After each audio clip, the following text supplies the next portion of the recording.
Todo bajo y ahora ya chimanjas aleluya. Kami ahora ni bacana dia masa. Pada dia kau dia chimanjalo, tu ne kisah dunia dia nekia kau dia chimanjalo. Atan cedok tan kau dia chimanjalo. Jinsok kau kau dia chimanjalo. Atas itu bahu di ahora ya chimanjas aleluya. Macam sahaja, atas itu maknanya apa? Awak harus menjas. Aslinya bicara atas itu dia itu semua berarti dosa saja. Dia berbuat saja atas saja. Okey, alam atas yang kita kalau semua jawab jadi. Dunia ini semua dunia ini cuma negara cuma aceh semua kami ini haleluya. Negeri kuti orang semua yang berdoa. Jadi jangan cuma berdoa. Kau kita yang berdoa kami malah selesai. Semua antara mencari. Untuk beri mereka dari orang semua cari apa? Semua orang yang kita mahu. Cara yang semua Duk juga semua cari. Kau kita yang amalkan baik besok. Macam dunia jauh sih. Semua tanda kisah ni. Kau kita yang cepat. Haleluya. Haleluya. Bila berdoa, kumau bersihnya mah berdoa.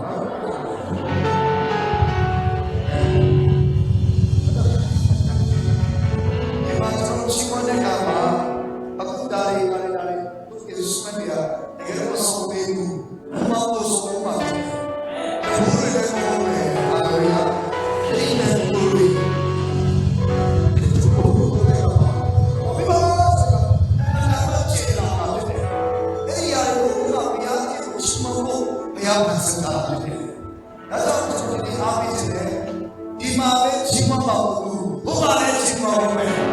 Haleluya.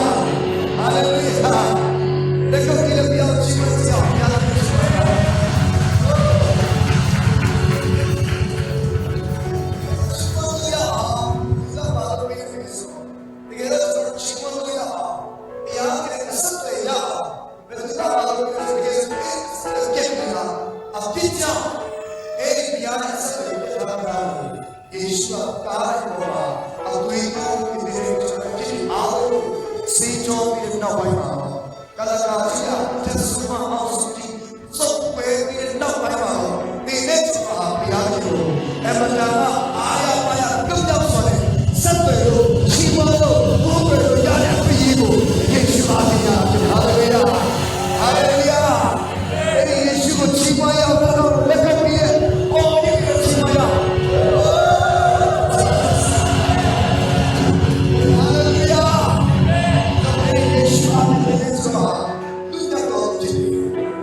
Terima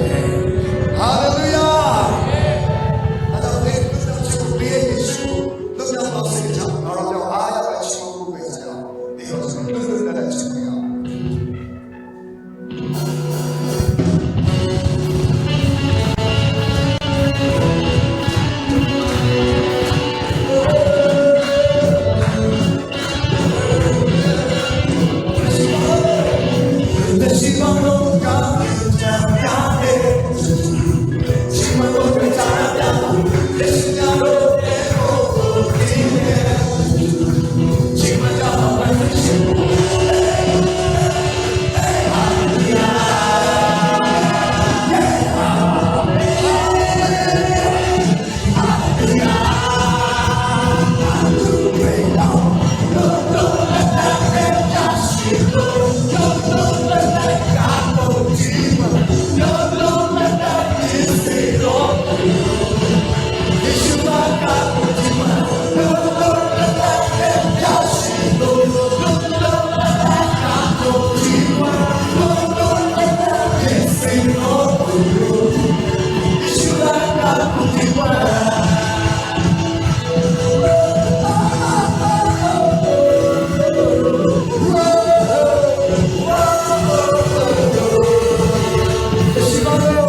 တော်ပြည့်စုံ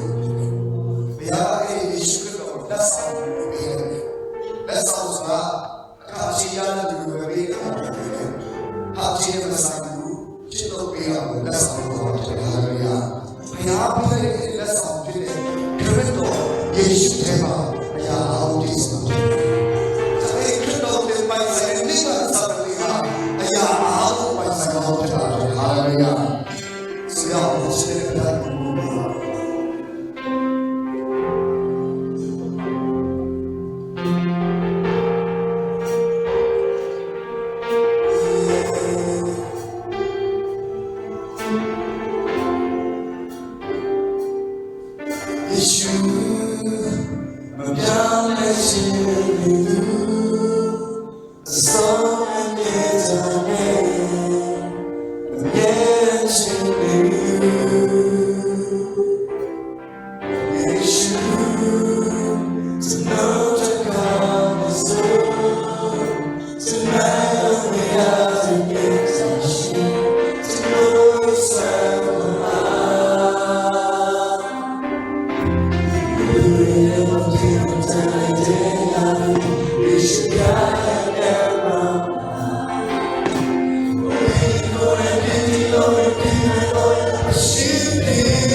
Yes.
အလုံးနဲ့မတွေ့ရတော့တော်ကြာသွားပြီလို့ကျွန်တော်ခံစားရပါတယ်။ဘာဖြစ်လို့လဲဆိုတော့ကျွန်တော်နောက်ဆုံးလာခဲ့တာမနစ်ကမာချ်လာလောက်ကြရမလာတော့တာဆိုတော့ဒီပါလောက်ရှိတာတော်လည်းပဲဒီနေ့အဲ့လိုရမလားမသိဟယ်လိုโอเคတော်လည်းပဲဒီနေ့ဘုရားသခင်ရဲ့ချင့်ချက်ပြီးတော့အချိန်တိုင်းတဲမှာဘုရားရဲ့ကျေးဇူးတော်အပြင်တွေ့ဆုံရတဲ့ခွင့်ကိုပြင်ဆင်ပေးတဲ့ကြောင့်ဘုရားသခင်ကျေးဇူးတော်ကိုချီးဥစွာချီးမွမ်းလိုတာဖြစ်ပါတယ်။နောက်ဒီလိုမျိုးအချိန်ခွင့်ကာကောင်းပြင်ဆင်ပေးတဲ့ဒီမှာရှိတဲ့တာဝန်ရှိတဲ့ဆရာဆရာမတွေတူဦးချင်းစီတိုင်းဆရာမစာပေါ်နော်ဒီမှာရှိတဲ့ဦးချင်းဆိုင်ကိုကျေးဇူးတင်ကြောင်းပြောကြားလိုပါတယ်။ကျမ်းပိုက်တစ်ပိုက်အင်ဆိုဖတ်ရအောင်။ရှင်ယောဟန်ခရစ်ဝင်ခန်းကြီး3ခန်းငယ်30ရှင်ယောဟန်ခရစ်ဝင်ခန်းကြီး3ခန်းငယ်30ရှင်ယောဟန်ခရစ်ဝင်ခန်းကြီး3ခန်းငယ်30ထိုသခင်သည်တိုးပွားခြင်းရှိရမည်ငါမူကားဆုပ်ယုပ်ခြင်းရှိရမည်ပြန်ဖတ်ပါမယ်ထိုသခင်သည်တိုးပွားခြင်းရှိရမည်ငါမူကားဆုပ်ယုပ်ခြင်းရှိရမည်အတူတူဖတ်ကြည့်အောင်1နဲ့3ထိုသခင်သည်တိုးပွားခြင်းရှိရမည်ငါမူကားဆုပ်ယုပ်ခြင်းရှိရမည်နောက်တစ်ခေါက်ပြန်ဖတ်ရအောင်ထိုသခင်သည်တိုးပွားခြင်းရှိရမည် ငါမူကားစုပ်ယုပ်ခြင်းရှိရမည်အလွတ်ရပြီလားနောက်တစ်ခါတော့မကြည့်ပဲနဲ့မဖတ်ပဲနဲ့ဆိုကြည့်အောင်အလွတ်1 2 3ထိုသခင်သည်တိုးပွားခြင်းရှိရမည်ငါမူကားစုပ်ယုပ်ခြင်းရှိရမည်ရပြီလားအစန်ဒီဒါလောက်နဲ့ပြန်သွားရင်အောင်ရသွားပြီနော်ဆိုတော့ယောဟန်ခန်းကြီး3ခန်းငယ်30အရာ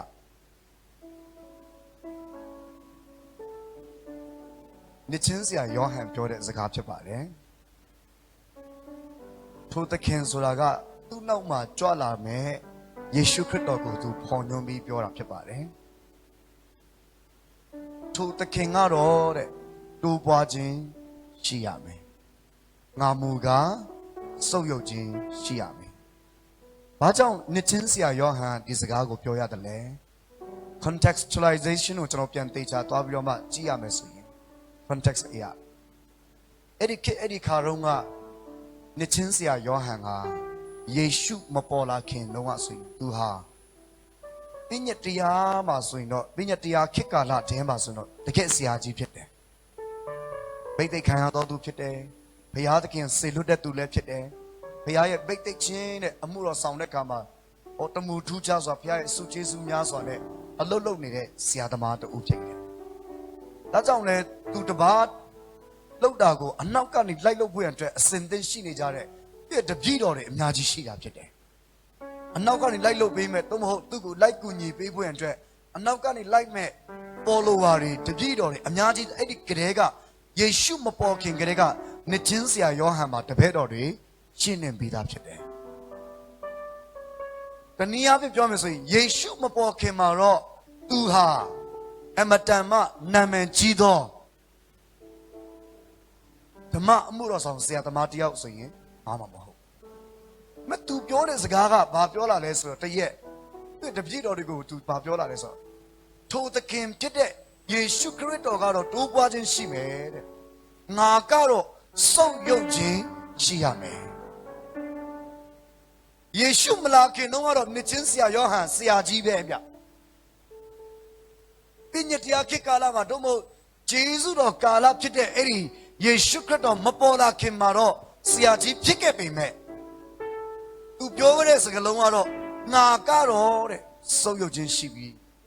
ထိုသခင်ဖြစ်တဲ့ယေရှုခရစ်တော်တိုးပွားရမယ်ချစ်တော်ညီကောင်မများဒီစကားလုံးအပြင်ဒီနေ့ညနေမှာဘုရားသခင်ရောက်ဆိုင်ကိုစကားပြောမှာဖြစ်ပါတယ်ဟာလေလုယာဟာလေလုယာ self center နဲ့ Christ center ဆိုတာရှိပါတယ်ပြောကြည့်ရအောင်နောက်တစ်ခါတော့ပြန်ပြောပါအောင် self center နဲ့ Christ center တချို့ကဒီကျမ်းပိုက်ကိုဖတ်နေရင်တန်းလန်းနဲ့ပဲတချို့စလုံးတွေပြင်ကျင်တဲ့သူတချို့ရှိပါတယ်ဒီမှာမဟုတ်ဘူးဟိုဘက်ကလူတွေကြောင့်ပြောတာနော်ငါကတော့တိုးပွားခြင်းရှိပြီထိုသခင်ကတော့စုပ်ယုပ်ခြင်းရှိရမယ်ဆိုပြီးတော့မှစကလုံးပြင်တဲ့သူတချို့ရှိပါတယ်စာဖတ်တော့ဟုတ်တယ်ယေရှုကတိုးပွားရမယ်ငါကစုပ်ယုပ်ရမယ်ဖတ်တာပဲဒါပေမဲ့အတ္တတာမှာကျတော့တကယ်လက်တွေ့မှာကျတော့သူပဲနာမည်ကြီးချင်တာမျိုးဟယ်လိုဒီမှာမပါဘူးနဲဟိုနဲ့မဆိုင်သူလိုပါလို့နဲ့ကြီးကြတဲ့ပုံစံ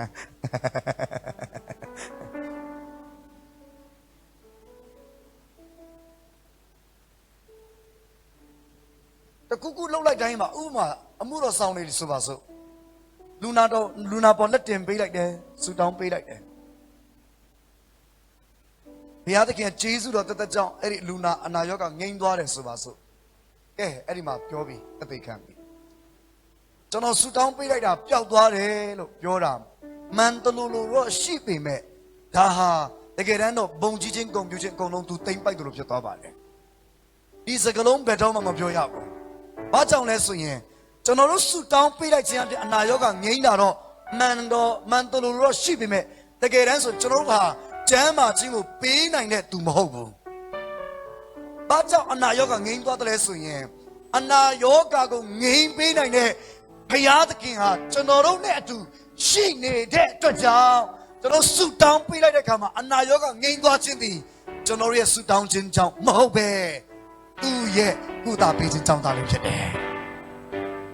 အာမင် အာမင်ဒါအပြင်တရားဟောပြောပွဲတွေဟောတယ်ကျွန်တော်ရဲ့ဟောကြားခြင်းအပြင်ကယ်တင်ခြင်းစုကျေးဇူးဘလောက်ကရသွားပြီဂုဏ်ယူစွာနဲ့ပြောတာမန်တလူတော့ရှိပေမဲ့တကယ်တမ်းတော့ကျွန်တော်ဟောကြားလိုက်လို့အပြောကောင်းလို့အဟောတော်လုံးလို့လူတွေပြောင်းလဲလာတာကယ်တင်ခြင်းရလာတာလုံးဝမဟုတ်ပဲကယ်တင်ခြင်းရတဲ့အမှုပြင်လင်တေချာပြန်စဉ်းစားကြည့်မယ်ဆိုရင်တော့တန်ရှင်သောဝိညာဉ်တော်မဖော်ပြရင်ဘယ်တော့မှအဲ့ဒီကယ်တင်ခြင်းစုကျေးဇူးမခံစားနိုင်ဘူးဝိညာဉ်တော်ဖော်ပြပေးရတဲ့တမန်တရားတိုင်းတမန်တရားဆိုဘာလို့လဲယေရှုကိုပြောတာယေရှုဟာဘယ်လိုပုဂ္ဂိုလ်လဲဆိုတော့ဝိညာဉ်တော်ကဖော်ပြပေးမှာပဲနားလေသဘောပေါက်နားလေလာပြီးတော့မှကယ်တင်ခြင်းစုကျေးဇူးရတာပင်လင်ကျွန်တော်တို့အဟောပြောကောင်းလို့မဟုတ်ပဲလူတွေကြောင့်လူတွေပြောင်းလဲတာမဟုတ်ပဲအလုံးလုံးနေတဲ့ဘုရားသခင်ကိုယ်တိုင်ကြောင့်သာလည်းဖြစ်တယ်။အဲကြောင့်တသက်ခံတဲ့ခါမှာတို့၎င်းပြောဆိုကြတဲ့ခါမှာတို့၎င်းဒီနေ့နားလည်ရမှာကခရိယန်အသက်တာဆိုတာကဘယ်တော့ခါမှမာနကြီးခွင့်မရှိတဲ့အသက်တာဖြစ်ပါတယ်။ဟမ်လက်ခံလားလက်မခံနဲ့ဒါပဲလို့ပြောမလို့ဘယ်နာလို့ပြောရအောင်မာနကြီးခွင့်မရှိဘူးရှောက်ရှောက်မပြောနဲ့အာမင်ကံဗန်တာချီယာsorry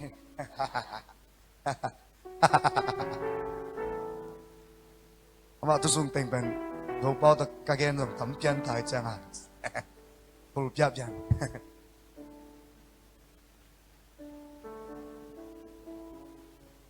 ရှာအယိုးမရှိတိုင်းရှာမအယိုးမရှိပါဘူးဆိုပြီးတော့မှတကားတဲ့ပြောလို့ရပြီဆိုပြီးတော့ရှောက်ရှောက်ပြောဖို့မဟုတ်ဘူးနားလေရမှာကကျွန်တော်ချီးမွမ်းခြင်းကိုးကွယ်ခြင်းဥဆောင်တဲ့ခါမှာတော့လည်းကောင်းဟုတ်မဟုတ်တရားဟောတဲ့ခါမှာတော့လည်းကောင်းအမှုတော်ဆောင်တဲ့သူတွေအားလုံးပါပဲဘယ်နေရာမှာမဆိုဆူတောင်းပေးတဲ့ခါမှာတော့လည်းကောင်းကျွန်တော်တို့အားဖြင့်တရားရောက်ကိုဘုရားသခင်ကုသပေးလိုက်တယ်လူမြောက်ခြင်းကိုပေးလိုက်တယ်ကယ်တင်ခြင်းစုကျေးဇူးကိုညွှန်းလောင်းလိုက်တယ်ဆိုရင်ကျွန်တော်တို့ပြောရမှာကဒီလိုတော့ပြောပိုင်ခွင့်ရှိတယ်ကျွန်တော်တို့ကြောင့်မဟုတ်ဘူးအဲ့ဒီကျမ်းမာခြင်းကိုပေးပိုင်တဲ့ရှင်ကကျွန်တော်နဲ့တူရှိပြီးသူကကျွန်တော်ကိုအသုံးပြုပေးလိုက်တယ်ဟာလေလုယာဂျေစုတော်ကိုပဲဝန်ခံပြီးတော့မှကျွန်တော်တို့မိမောင်းထိုးပြရမှာကကျွန်တော် focus လုပ်ရမှာကကျွန်တော်တို့ဘုံကြည့်ခြင်းပေးအပ်ရမှာကဘသူကိုပဲတိုးပွားခြင်းရှိစေရမလဲဆိုရင်ယေရှုကိုပဲတိုးပွားခြင်းရှိစေရမယ်ဖယားတဲ့ပေရာကမှအရေးမကြီးဘူးဖယားတဲ့ပေရာကမှမမြင့်မြတ်တော့ဘူးဖယားတခင်တဲ့အထက်မှာပေရာမှမထားမိဘူးအတွက်ရောက်ဆိုင်ကိုဖျားရှင်ကောင်းချီးပေးပါစေရှင်ယောဟန်ပြောတဲ့စကားယောဟန်နှစ်ချင်းဆရာယောဟန်ပြောတဲ့စကားအမတန်မှရှင်းလင်းပါတယ်ငါကတော့စုပ်ယုပ်သွားမယ်တဲ့ထိုသခင်ကတော့တိုးပွားခြင်းရှိရဒီဟာကပုံပေါ်တာလည်းဖြစ်တယ်ပြည့်ညတ်တရားဟာတပြေးပြေးနဲ့မိမ့်မိန်ပျောက်ကွယ်သွားပြီးဂျေစုတော်တရားဖြစ်တဲ့ဟာလေလုယာယေရှုခရစ်တော်ရဲ့တမန်တရားဟာတာ၍တိုးပွားလာမှာဖြစ်တယ်လက်ကုပ်ကြည့်တဲ့ဘုရားရှင်ကိုပြုချီးမွမ်းကြရအောင်ဒါဆိုရင်ကျွန်တော်နေ့စဉ်အသက်တာမှာကိုချီးမွမ်းကိုးကွယ်ကြတဲ့ခါမှာကိုတရားဒေသနာဝင်ငါကြတဲ့ခါမှာတော့အချိန်တိုင်းမှာကျွန်တော်နားလည်ရမှာကဘာလဲဆိုရင် self center လုံးဝမဟုတ်ဘဲနဲ့ Christ center ဖြစ်ဖို့ရတဲ့ဘုရားကောင်းချီးပါစေ Christ center တခါပြန်ပြောပါအောင်ယေရှုခရစ်တော်ကိုဗဟိုပြုတဲ့အသက်တာဖြစ်ပါတယ်ခင်ဗျယေရှုခရစ်တော်၌ယက်တည်ခြင်းဖြစ်ပါတယ်ခင်ဗျကျွန်တော်ချီးမွမ်းခြင်းကိုးကွယ်ခြင်းပင်လင်တခြားနေရာမှာယက်တည်ပြီးချီးမွမ်းကြည့်ပါလားကိုးကွယ်ကြည့်ပါလားဥပမာပတ်စံပေါ်မှာပတ်စံအစဉ်ပြေတဲ့ချိန်မှာဘုရားကိုချီးမွမ်းရတာလွယ်တယ်ပတ်စံပေါ်မှာယက်တည်တဲ့သူတွေအတွက်ပတ်စံမရှိတော့ဘဲနဲ့နေကြည့်ပါလားလာစာထုတ်တာတော့မှနည်းနည်းလေးကြာလာပြီ3ပတ်လောက်ဖြစ်လာကြည့်ပါလားအဲ့ဒီပတ်စံမရှိတော့ဘူးဆိုသူ့စိတ်ကတစ်မျိုးဖြစ်လာမယ်မချီးမွမ်းနိုင်တော့ဘူးသူများလက်ခုပ်တီသူမတီးနိုင်တော့ဘူးဖြစ်လာလိမ့်မယ်ဒါပေမဲ့ကျွန်တော်ယက်တည်တာကအဲ့ဒီလာစာပေါ်မှာအဲ့ဒီပတ်စံပေါ်မှာယက်တည်ပြီးဘုရားကိုချီးမွမ်းကိုးကွယ်တာမဟုတ်ပဲယေရှုခရစ်တော်ပေါ်မှာယက်တည်ပြီးချီးမွမ်းကိုးကွယ်တဲ့သူတွေအတွက်တော့မနေ့ယနေ့နောင်ကာလမပြောင်းလဲတဲ့ယေရှုခရစ်တော်ဖြစ်တော်ကြောင့်ဟာလေလုယာဟာလေလုယာနေ့ရက်တိုင်းမှာဘုရားကိုချီးမွမ်းနိုင်မှာဖြစ်တယ်ကြောင်မြဲခရီ Donga kulo achatia she de no achatia she de no so jiao chao mye karin do nga kulo achatia she de no achatia she de no nga myo lin chin nga myo lin chin a nyetia Karito I Adrieta Ma Ijenwa Mi Bwe Mashi Namaroko Go Am the D Jam Ye Kari Kodo Achatia she de no Achatia she de no ကျန်တဲ့ရပေါ်မှာရက်တည်တဲ့သူတွေကတော့တဲနှုံးလို့ပဲနေမိန်ရောက်ွယ်သွားလိမ့်မယ်ဒါပေမဲ့ထိုသခင်ဖြစ်တဲ့ယေရှုပေါ်မှာရက်တည်ပြီးတော့မှထိုသခင်ကိုပဲကြီးမြတ်စေတဲ့သူတွေတွေ့တော့ဟာလေလုယာဟာလေလုယာထိုသခင်ကိုပဲ focus လုပ်နေတဲ့သူတွေတွေ့တော့လေပဲလာရေပဲလာဘယ်တော့မှမရင်းနိုင်တော့ပဲနဲ့ငဲမြင်တဲ့ကြောက်ပေါ်မှာဟာလေလုယာဒီဆောက်ထားတဲ့အိမ်တွေဖြစ်တော့ကြောင့်ကျွန်တော်ချီးမွမ်းတဲ့ခါမှာကိုးကွယ်တဲ့ခါမှာကောကျွန်တော်ကလာစာပေါ်မှာရက်တီပြီးဖျောက်ချီးမွမ်းကိုးကွယ်နေရမဟုတ်ဘူးဖဏတ်ပေါ်မှာရက်တီပြီးဖျောက်ချီးမွမ်းနေတာမဟုတ်ဘူးအာမင်အာမင်အော်ကျွန်တော်ရက်တီတာဘယ်ပေါ်မှာလဲယေရှုပေါ်မှာအဲ့ဒီယေရှုပေါ်မှာရက်တီပြီးချီးမွမ်းကိုးကွယ်လာတဲ့နေ့မြဘာဖြစ်လာလဲဆိုကျွန်တော်အသက်တာထဲမှာအော်ယေရှုတဲ့ဘာမှအရေးမကြီးတော့ဘူးဆိုကျွန်တော်နားလေသဘောပေါက်လာတဲ့ခါမှာအော်ငါအနာရောဂါရှိတဲ့သူတွေအနာရောဂါရှိနေတန်းတဲ့ယေရှုကဒီအနာရောဂါတဲ့ပိုကြီးမြတ်တဲ့ဆိုတာကိုနားလေသဘောပေါက်ရင်းနဲ့ချီးမွမ်းလာတဲ့ခါမှာကိုးကွယ်လာတဲ့ခါမှာ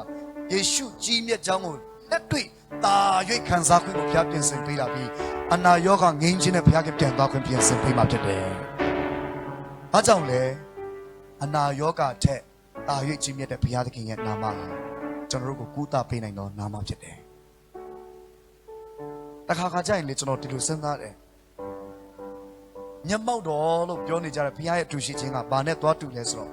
workshop လို့သွားတူတယ်မလား workshop သိတယ်မလား workshop အဲ့ဒီ workshop နဲ့သွားတူတယ်တခါကြရင်ဘယ်လိုလဲဆိုတော့ workshop မှာကားပဲဖြစ်ဖြစ်ဆိုင်ကယ်ပဲဖြစ်ဖြစ်လာပြင်တဲ့ခါမှာမကောင်းတဲ့အစိတ်ပိုင်းတွေရှိရဆိုရင်တို့ဘာလို့လဲတေးချာလေးစစ်ဆေးပြီးတော့မှအချို့အားတွေသုံးလို့မရတော့ဘူးဆိုရင်ဘာလို့ပေးလိုက်လဲဆိုတော့ဖြုတ်ပေးလိုက်တယ်အသစ်ကိုပြန်တက်ဆင်ပေးလိုက်တယ်အကောင်းပဂရိတိုင်းပြန်ဖြစ်သွားပြီးတော့မှဘောင်းနေလို့ရသွားတယ်လန်းဆန်းတဲ့တက်တာဖြစ်သွားတယ်ထိုနည်းတူဆိုတဲ့ခါကကျွန်တော်ချီနှောင်တာများလာပြီယေရှုတဲ့အရေးကြီးတယ်လို့ခံစားတဲ့အရာနည်းနည်းများလာပြီဆိုရင်ဒီမှာမရှိပါဘူးဘက်ကလူတွေကြောင်းပြောတာပါမိသားစုထဲမှာယေရှုတဲ့အရေးကြီးတာနည်းနည်းများလာပြီဆိုရင်အဲ့လိုပဲပြောတော့မယ်နော်ယေရှုတဲ့အရေးကြီးတာကဩဇာအာဏာတို့ဖြစ်လာပြီဆိုရင်ယေရှုတဲ့အရေးကြီးတာကယေရှုနာမည်တဲ့ငါနာမည်ပေါ်ဖို့ပိုရေးကြီးတယ်ကွာဆိုရက်အဲ့ဒီဒုက္ခတွေဖြစ်ကောင်းဖြစ်လိမ့်မယ်ယေရှုတဲ့ပိုရေးကြီးတာကခမည်းလာစာပိုရဖို့လည်းဖြစ်ကောင်းဖြစ်လိမ့်မယ်ယေရှုတဲ့ပိုရေးကြီးလို့သင်ခံစားတဲ့အရာအားလုံးကိုဒီနေ့နားလည်စေချင်တယ်ဘုရားရဲ့မျက်မှောက်တော်လို့ခေါ်တဲ့ဘုရားရဲ့အတူရှိခြင်းတဲမှာလူအများကြီးနဲ့ဘုရားသခင်ကိုကိုးကွယ်ချီးမွမ်းတာကောင်းပါတယ်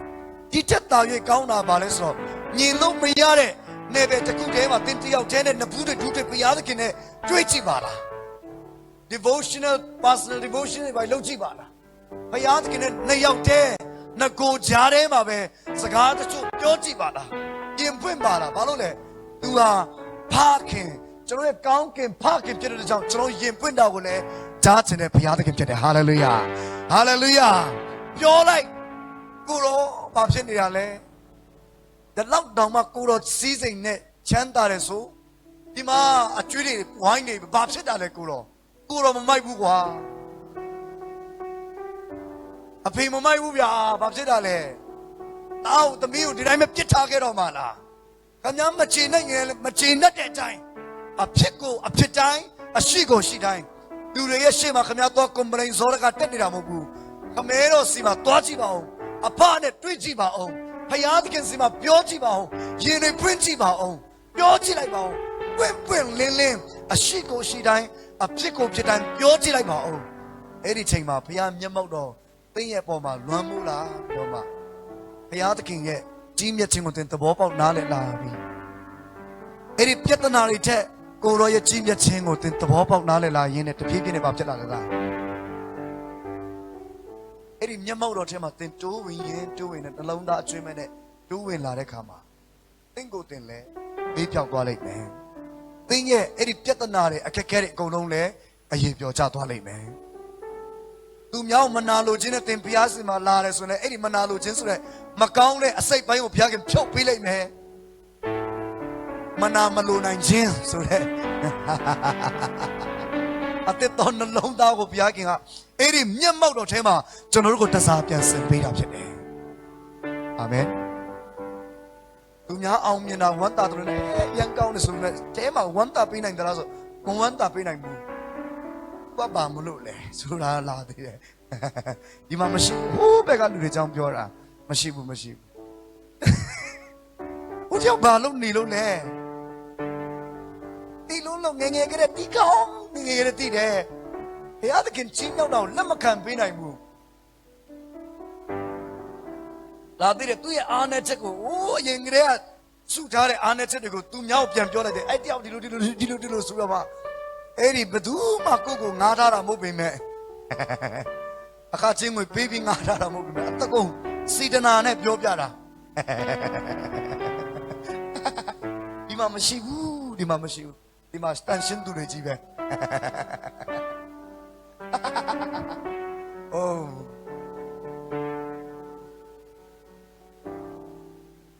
အဲ့ဒီမဟုတ်ကအတွေးခေါ်တယ်အဲ့ဒီညဉ့်ညမ်းတဲ့အတွေးခေါ်တယ်သူများမကောင်းကြောင်းပဲဝါသနာပါနဲ့အမတန်မှပြောချင်တဲ့အဖွဲတွေဖယားမျက်မှောက်တော်ထဲမှာဖယားတကယ်ကြီးမြတ်ခြင်းကိုအသိမပြုပြီးတော့ကိုးကွယ်လာတဲ့အခါမှာ workshop တစ်ခုလိုပဲအဲ့ဒီမျက်မှောက်တော်ထဲမှာပဲအဲ့ဒီမကောင်းတဲ့အဲ့ဒီတင်းရဲ့အဝန်တိုခြင်းမနာလိုခြင်းအတင်းအပြင်းတွေပြောခြင်းအရာအားလုံးကတင်းလိုခြင်းမလိုခြင်းလေယေရှုကတာ၍ကြီးမြတ်တယ်ဆိုတော့သင်သဘောပေါက်နားလဲတဲ့ခါမှာယေရှုရဲ့မေတ္တာငါ့ပေါ်မှာဘုရားသခင်ချစ်တဲ့မေတ္တာဒီလောက်တောင်မှကြီးမြတ်ပါလားဆိုသဘောပေါက်နားလဲတဲ့ခါမှာမတိလိုက်တဲ့အချိန်မှာပင်လေအဲ့ဒီဟာအကုန်လုံးကအရေးပြောသွားတာဖြစ်တယ်။ဒါကြောင့်ထိုသခင်ကိုပဲတိုးပွားစေပြီးထိုသခင်ရဲ့နာမကိုပဲကြီးမြတ်စေတဲ့နေရာဘုရားရဲ့မျက်မှောက်တော်မှာကျွန်တော်ရဲ့အခက်ခဲပြဿနာအားလုံးကအရေးပြောကြသွားတာဖြစ်တယ်ဟာလေလုယာဟာလေလုယာဟာလေလုယာဟာလေလုယာကျွန်တော်လက်တွေ့ဖြစ်ပါတယ်လက်တွေ့ပါအယံကိုကျမ်းမာတဲ့တယောက်ပါကျွန်တော်ကကျမ်းမာတယ်ဖျားတယ်ခေါင်းကိုက်တယ်ခေါင်းမူးတယ်ဆိုတာတော့တိတ်မရှိတဲ့သူပါကျွန်တော်ဒါပေမဲ့မထင်မပဲနဲ့ပြီးခဲ့တဲ့နှစ်ပတ်မြောက်လောက်တုန်းကလွန်ခဲ့တဲ့နှစ်ပတ်သုံးပတ်လောက်မြောက်တုန်းကတရက်ဘိုင်းကလေးလဲကျသွားတယ်ခေါင်းတွေကိုက်လာတယ်မူးလာတယ်တိုင်းကောင်းပဂရိတိုင်းဖြစ်နေတဲ့ဥစ္စာကြီးဘာဖြစ်တာလဲဆိုကျွန်တော်နားမလည်နိုင်တော့ဘူးအဲ့ဒါတော့မဖြစ်တော့ဘူးဆိုကျွန်တော်ချက်ချင်းကျွန်တော်သွားတဲ့စတူဒီယိုကနေကျွန်တော်အချင်းမဆိုတော့ပဲနဲ့ကျွန်တော်တကယ်ဆိုရင်အတန်သွင်းဖို့အဲ့စတူဒီယိုရောက်နေပြီ sorry ဒီဖြတ်တာတော့မဟုတ်ဘူးအချင်းတွေဝင်လိုက်တယ်ကျွန်တော်ပြန်လိုက်တယ်အိမ်ရောက်သွားတယ်အိပ်ပလိုက်တယ်ဘာကြောင့်မှမသိဘူး လုံးဝအကောင်းပကတိဖြစ်နေရင်တန်လန်းတဲ့ကိုလဲသွားတယ်ဘူးတယ်ကောင်းလဲကြိုက်နေအော်ဘာလို့ချစ်မှန်းလည်းမသိလိုက်စူတောင်းတယ်စူတောင်းတယ်စူတောင်းတယ်လက်တွေ့နော်လက်တွေ့စူတောင်းတယ်ကိုတော်ကကျမ်းမာကြီးရဲ့အရှင်ဆိုကိုတော်ဒီနာမကျမ်းဖြစ်တဲ့အရာအားလုံးကိုကိုတော်ကုသပေးနိုင်တဲ့ဘုရားဆိုပြီးတော့ကျွန်တော်ပြောတယ်ဘုရားသခင်ဘုရားကလည်းတလုံးပဲ yes I am အဆိုရင်ကိုတော်ရဲ့ကုသခြင်းကိုကျွန်တော်လိုအပ်တယ်ဟုတ်တယ်ဒီကောင်ကြိုက်ကြီးနဲ့ပဲကျွန်တော်မတ်တရက်လာတယ်အဲ့ရတဲ့လဲနေတန်းနဲ့ကျွန်တော်မတ်တရက်လာတယ်ကျွန်တော်ကလေး2ယောက်နဲ့ကျွန်တော်မျိုးသမီးကပေးနာမှာထိုင်နေတယ်အဲ့ဒါကျွန်တော်ဟိုဘက်ခန်းကိုကျွန်တော်အခန်းတစ်ခန်းပဲရှိတယ်ဟိုဘက်တစ်ခန်းကိုကျွန်တော် worship လုပ်နေကြအခန်းကျွန်တော်သား2ယောက်နဲ့ကျွန်တော်နဲ့မနေ့တိုင်းမှာကျွန်တော် worship လုပ်နေကြအခန်းလေးရှိတယ်အဲ့ခန်းထဲဝင်သွားတယ်ကျွန်တော်စပြောဘုရားခင်ကိုကျွန်တော်စချီးမွမ်းပြီးအမျိုးသမီးကသူ့အလုံးနဲ့သူရှုပ်နေတယ်ကလေးလည်းစော့နေပြီကျွန်တော်တယောက်တည်းပဲခါရခုံပေါက်ပြေးလွားဘိုးတော်ကျမ်းမာခြင်းကိုပေးပြီးဖြစ်တော့ကြောင့်ယေရှုတင်တယ်ကျွန်တော်ညုံမောင်များခုပြောပြမယ်နော်တခါခါကျရင်ယုံကြည်ခြင်းနဲ့ဆိုတာလေပြောကြည့်ပါဦးယုံကြည်ခြင်းဆိုတာကလေတခါခါကျရင်အနာရောဂါပျောက်ပြီဆိုတဲ့ယုံကြည်ခြင်းဆိုပါစို့အနာရောဂါပျောက်ပြီဆိုတဲ့ယုံကြည်ခြင်းနဲ့စတင်ပြီးကျွန်တော်ဘုရားကိုစချီးမွမ်းနေပြီချက်ချင်းပျောက်သွားလားဆိုတော့ပျောက်သွားတာမဟုတ်ဘူးပျောက်သွားပြီလို့ယုံနဲ့ယုံကြည်ခြင်းသိလားဥပမာ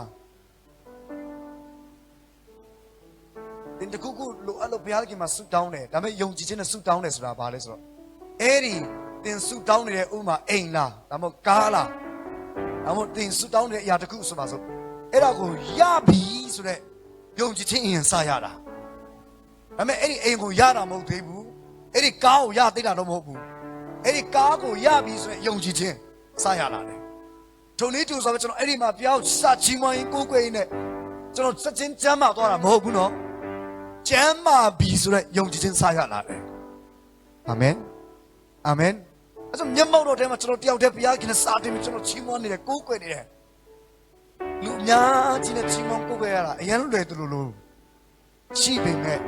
တယောက်တည်းချီးမွမ်းရတာမလွယ်ဘူးနော်မယုံရင်စမ်းကြည့်ခင်ဗျားတို့လည်းအဲ့လိုအရင်တွေ့ကြုံစေချင်တယ်ခက်ခဲကြားတဲ့ကအိုးပင်ပန်းတယ်ထားပါတော့မချမ်းပါတဲ့ကြားတဲ့ကအထဲကနေငါကျမ်းပါပြီယေရှုခရစ်တော်ခံခဲ့သောဒဏ်ချက်တော်အပြင်ငါကျမ်းပါပြီဆိုရယ်ယုံကြည်ခြင်းနဲ့စတင်ပြီးကျွန်တော်ချီးမွမ်းလာလိုက်တာချီးမွမ်းလာလိုက်တာထရီတွေထွက်လာပြီးတော့ဘုရားသခင်ယေရှုတော်ကြောင့်အဲ့ဒီချီးမွမ်းခြင်းပြီးလဲပြီးရောကျွန်တော်ပဂတိကျမ်းမာခြင်းရသွားတယ်ဟာလေလုယာလက်ကုပ်တီးတဲ့ဘုရားရှင်ကိုပြုချီးမွမ်းကြရအောင်ကျွန်တော်တခါခါကျရင်ဖျားနာတဲ့ခါမှာဘာကိုပဲကျွန်တော်ဝန်ခံတာပုံများလဲဆိုရင်ဘာကိုပဲပူကြီးမြတ်စေတယ်လဲဆိုရင်ယေရှုထက်အဲ့ဒီအနာရောဂါကိုပို့ပြီးတော့မှပြောချင်ကြတာဖြစ်တယ်ယတနာရှိတာချင်းတူတူလူတိုင်းမှာကိုဟာနဲ့ကိုလုံလောက်ယတနာကိုစီရှိကြတာဖြစ်တယ်ဟုတ်ပါတယ်နော်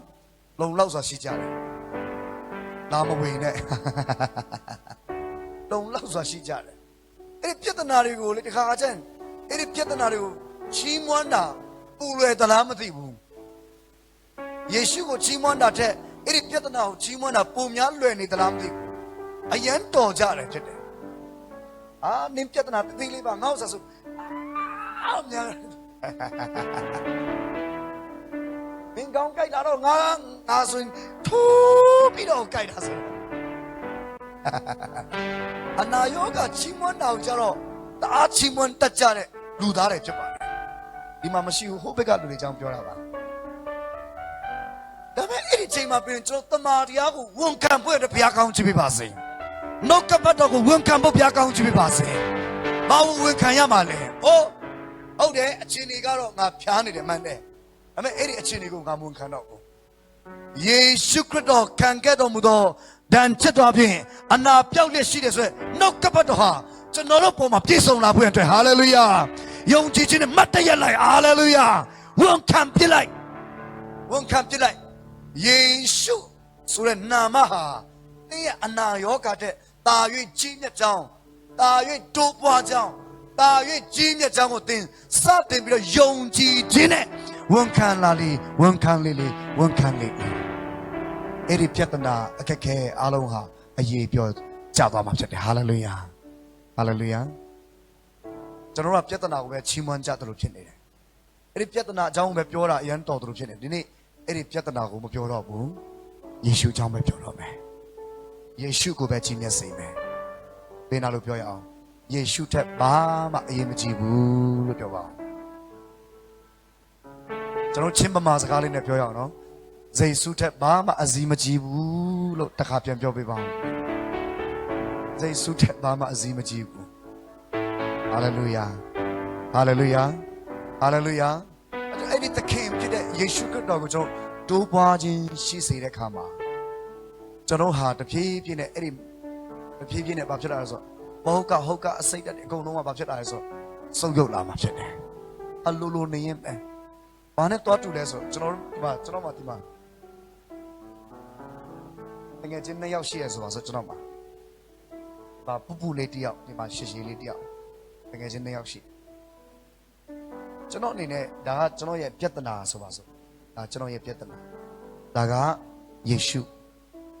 ကျွန်တော်မှာလူမှာအခွင့် free choice ကိုဘုရားခင်ပေးထားတယ်အခွင့်တော်ကိုဘုရားခင်ပေးထားတယ်ဘယ်ဟာရွေးရမလဲဆိုတာကိုဘုရားခင်ကလွတ်လပ်စွာရွေးချယ်ပိုင်ခွင့်ဆိုတဲ့ free choice ကိုကျွန်တော်တို့ပေးတယ်ကျွန်တော်နားလည်ရမှာကနေ့တိုင်းမှာကျွန်တော် choice ရွေးချယ်ပြီးသက်ရှင်ရတယ်ပြဿနာမရှိရမဟုတ်ဘူးနော်Haksat na omlo hilowa haksat na zodi pangdana zodi ပြဿနာမရှိတာမဟုတ်ဘူးအဲ့ဒီပြဿနာကိုကြော်လွှားနိုင်တဲ့အခွင့်ဘုရားပြင်ဆင်ပေးတယ်ဘယ်လိုကြော်လွှားရမလဲနည်းနည်းလေးပြောပြပါ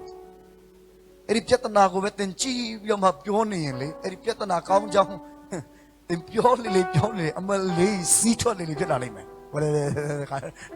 ဘာမှစီးစရာတော့မလို့ဖြစ်သွားလိမ့်မယ်သင်နားလေရမှာကသင်ပြဿနာဘက်ကိုလဲလိုက်ပြီဆိုတာနဲ့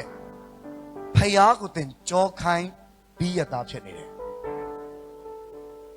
သင်မကြောခိုင်းချင်းပဲမဆိုင်ဘူးဒီပြဿနာဘက်ကိုလဲလိုက်ပြီဆိုတော့သင်ကြောခိုင်းပြီးသားဖြစ်နေတယ်ဒါပေမဲ့ဒီနေ့ကျွန်တော်ရွေးချယ်ရမှာကယေရှုလောက်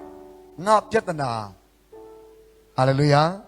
ယေရှုလောက်ငါပြဿနာယေရှုထက်ငါပြဿနာယေရှုကိုပဲရွေးချယ်မယ်ဖယားကိုပဲရွေးချယ်မယ်ဖယားသခင်ကကြီးမြတ်တယ်ဖယားသခင်ကကောင်းမြတ်တယ်ဖယားသခင်စုံလင်တယ်ဟာလေလုယာဖယားသခင်ငါ့ကိုလွတ်မြောက်ခြင်းပေးတဲ့ဖယားဖြစ်တယ်အဲ့ဒီဖယားเจ้าပဲစင်ကြင်ရင်းနဲ့ဖယားဘက်ကိုပဲတင်လဲနေတဲ့ချိန်မှာပြင်လေဖယားရဲ့ကြီးမြတ်ကြောင်းကိုတင်စဉ်းစားလေဖယားမြတ်တာတော်ကြောင့်တင်နားလဲလာလေတစ်ဖက်ကနေတင်ပါဖြစ်သွားလိုက်ဆိုတော့အဲ့ဒီပြဿနာကိုတင်ကြောခိုင်းပြီးရတာဖြစ်သွားတာသင်မသိလိုက်တဲ့အချိန်မှာပြင်ဘုရားသခင်ရဲ့အကြောင်းကိုသင်စဉ်းစားရင်တွေးခေါ်ရင်လည်းဘုရားမြတ်တာကြောင့်သင်နားလဲသဘောပေါက်လာတဲ့အခါမှာယေရှုဆိုတဲ့အရာကိုသင်အေးချာ meditation လုပ်လာတဲ့အခါမှာအဲ့ဒီပြဿနာကိုသင်ကြော်လွှားပြီးသားဖြစ်နေတာ hallelujah ဘယ်လိုမျိုးပြဿနာအနိုင်ယူလဲဆိုတော့ဒီလိုနည်းတူစားပဲဖြစ်တယ်ဒါဝိဒ်ကဂေါလိယက်ကိုရင်ဆိုင်စစ်ထိုးတဲ့အခါမှာကျန်တဲ့သူတွေအကုန်လုံးကတော့ဒီဖိလိတိလူဖြစ်တဲ့ဂေါလိယက်ကိုအမတန်မှကြောက်ရွံ့ပြီးတော့မဒူးတုံနေကြတယ်။ဘာကြောင့်လဲဆိုဂေါလိယက်ဘယ်လောက်ကြီးကြောင်းဂေါလိယက်စစ်အင်အားမှာဘယ်လောက်ကြီးကျွမ်းကျင်ကြောင်းစစ်ရေးမှာဘယ်လောက်ကျွမ်းကျင်ကြောင်းဂေါလိယက်ရဲ့အားသာချက်ကိုကောင်းကောင်းသိကြတဲ့အခါမှာဂေါလိယက်ကိုကြောက်ဒူးတုံလောက်အောင်ကိုတခါတည်းကိုကြောက်ရွံ့ကြဘယ်သူမှမရင်ဆိုင်ရဲဘူးဘယ်သူမှမထွက်လာရဲဘူးဒါပေမဲ့ဒါဝိဒ်ကဘာကြောင့်ထွက်လာရဲတယ်လဲဆိုရင်ကျွန်တော်ညီကောင်မတို့များဂေါလိယက်ဘယ်လောက်ကြီးကြောင်းမသိလို့မဟုတ်ဘူးသိတယ်ဒါပေမဲ့အဲ့ဒီဂေါလိယက်တဲ့ငါတို့ကိုးကွယ်တဲ့ဘုရားဘယ်လောက်ကြီးမြတ်လဲဆိုပုံသိတဲ့ဘုရားသခင်ကိုဘယ်လောက်သိလဲဆိုတော့ကိုတမန်တရားကိုနားလည်လာတဲ့အခါမှာအိုးဒီဂေါလိယက်ကြီးပါတယ်ဒါပေမဲ့ဂေါလိယက်တဲ့ငါဘုရားတာရဲ့ကြီးတယ်ဟာလေလုယာ ဒါဆို तू လာတဲ့ခါမှာဘာနဲ့လာလဲဆိုတော့မင်းကတော့တဲ့ဒါဝိပြောတဲ့စကား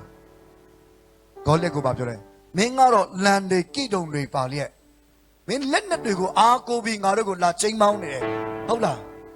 မင်းချိန်ပနေဟုတ်လားငါတို့ကိုဟုတ်လားဒါပေမဲ့ငါဒီနေ့ပြောလိုက်မယ်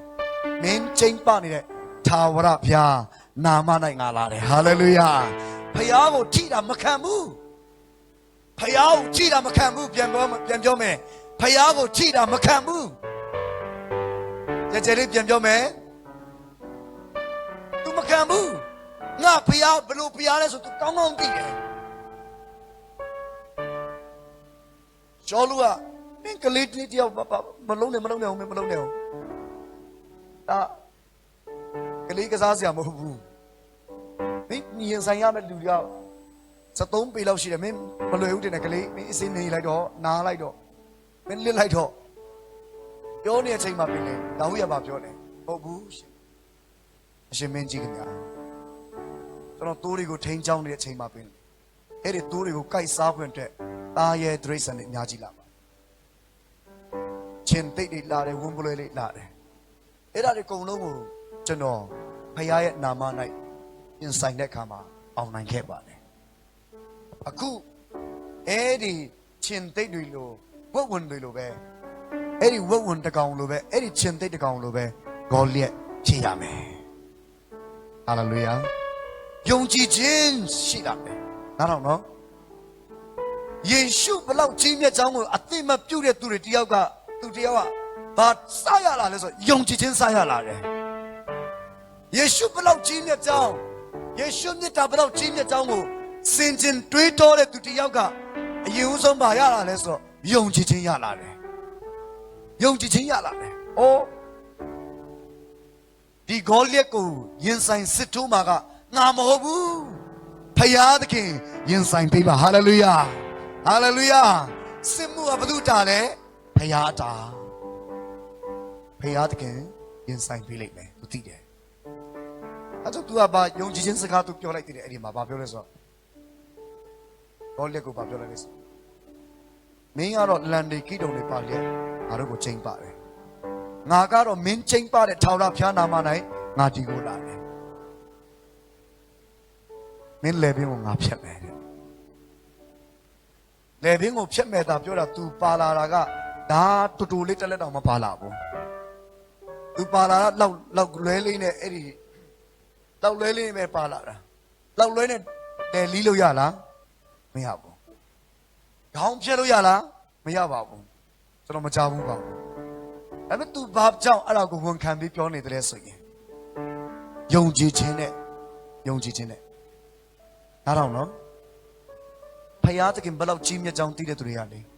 ယုံကြည်ခြင်းနဲ့ဝန်ခံတာကနေစပြုလာတယ်ဟာလေလုယာဟာလေလုယာဟာလေလုယာယုံကြည်ခြင်းနဲ့စဝင်လာဝန်ခံလာတယ်မင်းလည်းပြင်အောင်ငါဖြစ်မယ် तू ဝန်ခံတဲ့အတိုင်းပဲ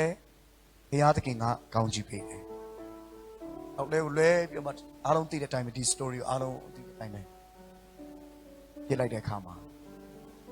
ဝတ္တဇာအပြည့်နဲ့ရှိနေတဲ့အဲ့ဒီဂေါလိယကြီးကဒီနေရာလေးတစ်ခုပဲလွတ်တာ။ဒါလေးပဲလွတ်ထားတာ။နှစ်ဖူးပဲလွတ်ထားတာ။အဲ့ဒီအပေါက်တက်တဲ့ကိုမှလာမှန်သွားတယ်။ကျွန်တော်စီမှာတရားလာဟောတဲ့ဆရာတစ်ပါးပြောပါတယ်။ချင်းစီမှာလာဟောတဲ့ဆရာတစ်ပါးကပြောလဲဆိုတကယ်တော့တဲ့ဒါဝိဒ်လက်ဖြောင်းတာမဟုတ်ဘူးတဲ့သူ့ရဲ့အတွေးခေါ်ထဲမှာပေါ့ကျမ်းစာထဲမှာတော့မပါဘူးတဲ့